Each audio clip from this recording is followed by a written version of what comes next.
Here on Coast Life, we love movies. That's why we brought in a couple of local movie experts. We've got Rob Rector and Marlon Wallace joining us on the couch today. How you doing, guys? Excellent. Doing really well. Thanks for being here. Yeah, thanks for for coming having in. us. Of course, anytime. So, the Revival House. Yes. Tell us a little bit about that. And you guys just had a film festival. Yeah, so this is actually the 8th year of Revival House, and it started as just a little cinematic experience.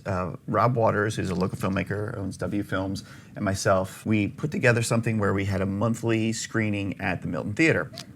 And it's evolved over the years, but two of our kind of foundational events that we did were one in October where we do a horror trailer challenge where we give a line of dialogue and an item, and people have like a week to make a fictitious horror trailer. Ooh. And submit it, and we show the best, and we give awards and prizes. And the second one was our local film festival, where we kind of showcase the best of the local filmmakers that we have here, and we do that in the spring. So those two we've maintained, and then we do another event out in Hudson Fields as well too. It's a big fundraiser that we do every year. So Nice. Yeah. So, give a little more information about the one coming up at Hudson Fields. Yeah. So we have, let's see, this will be our 4th year doing it, and it's a big fundraiser. We've raised over $50,000 for local healthcare workers. Wow. Nice. And we started with Jaws years ago. Then we did Jurassic Park Fest. Then last year we did the original Star Wars for Star Wars Fest. And this year, August 26th, we're doing Batman Fest, the 1989 Tim Burton, the only awesome Batman movie.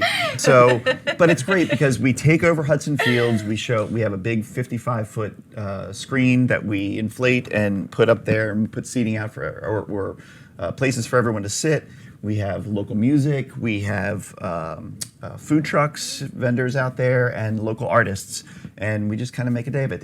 It's free and open to all. We just ask for a donation at the door. Been really well received, and we're excited to be back again this year in August. Very cool. That's Yeah. fun. That's great. Yeah, so I know you're talking about local artists and local filmmakers.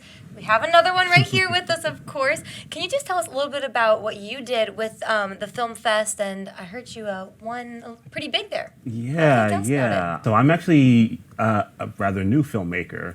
I directed my first short film called Pier 2 years ago, and we just finished it late last year, and we started submitting it to film festivals, and we were lucky enough to get invited into Rob's film festival. I was very, very surprised to learn that I won the audience award.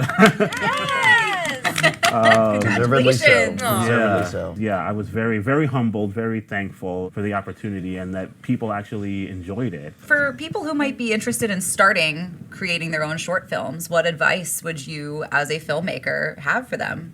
Well, first of all, I would say, come to events like the film festival that Rob has, because that's where you really meet other filmmakers and other people who are interested in the filmmaking process. Going to the Milton Theater 15 years ago and seeing short films shown there is really what got me excited about the possibilities of making a film in this area, because you might not think of Delaware or Delmarva as a big filmmaking place, but Sure.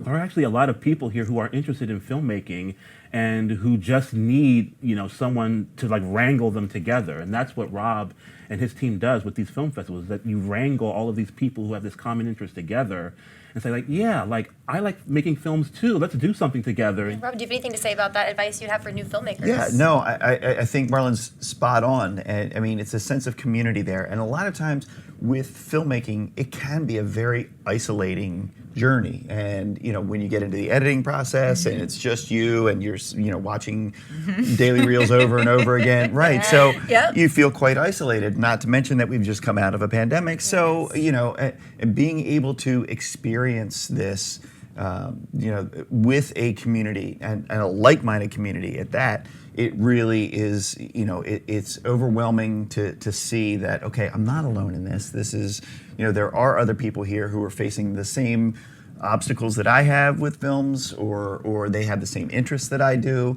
and maybe I need someone to hold a boom mic for me, and now I've found that.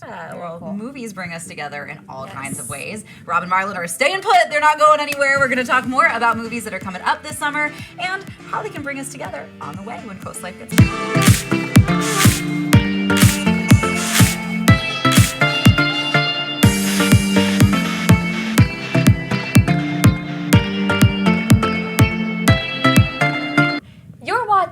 Coast Life. And hey, the Memorial Day weekend, a long weekend, is right around the corner. So if you're looking for something to do, someone told us that there's some really great movies on the way. So we are back here with Rob and Marlon.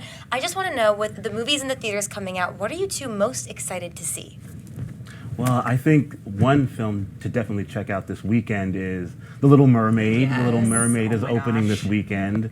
I am old enough to remember the original Little Mermaid film in the early 90s, Ariel and Flounder and Sebastian, Yep. yes. So Disney has made a remake, a live-action remake of that classic animated film that is coming out in theaters this Friday.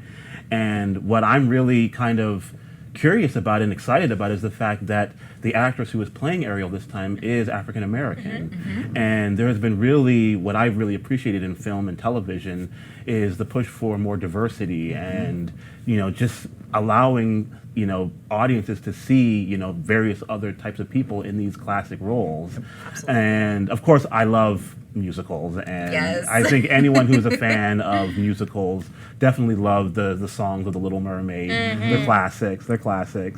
So I think if you're definitely looking for a fun time that you can take your family to, The Little Mermaid is definitely a film to check out. Yeah. Perfect. Yeah, what about you, Rob? Anything this weekend or just in the near future? Yeah. In the near future, to keep kind of tangentially on the animated tip, we have the sequel to the Spider-Man Yes. Into the Spider-Verse. Into the Spider-Verse.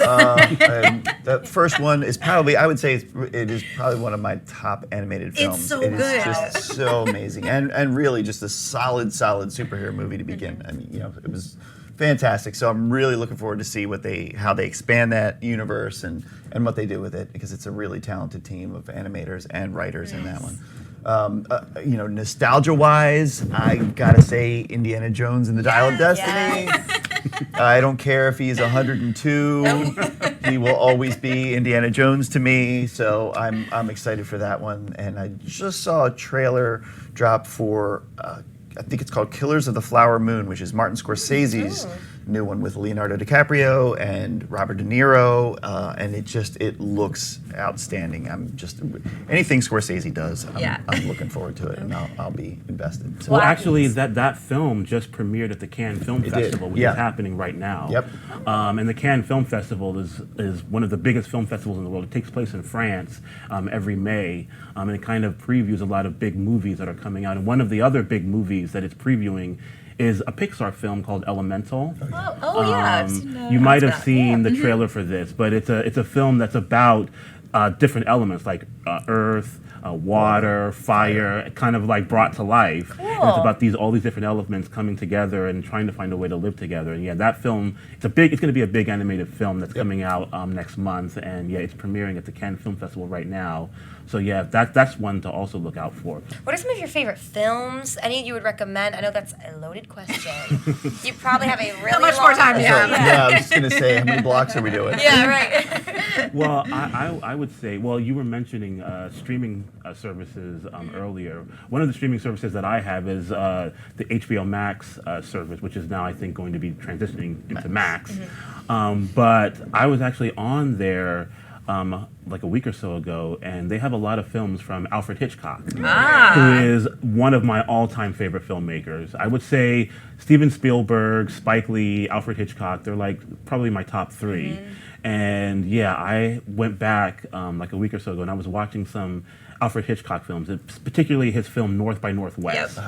Hitchcock is an expert in showing, not telling, Yes. where and leaving things to the audience's imagination. Yes. The Psycho. I mean, there was not a. It's funny, the shower scene in Psycho, which is probably one of the most iconic. Yep. There is never a scene in which the knife actually hits her. It's all the way it's edited and cut, so you're all left to your own imagination as to it. And sometimes that can be a lot darker than whatever you see on the screen. Well, I hope you've had your pen and paper out, so you have your movies to see in theaters and your movies to watch if you're staying in. But whether you're staying in, going out, thank you, because you gave us a lot of recommendations. A lot of homework. Absolutely. We have a lot to do. All right, but hey, for right now, though, don't go anywhere, because we have a lot more Coast Life on the way.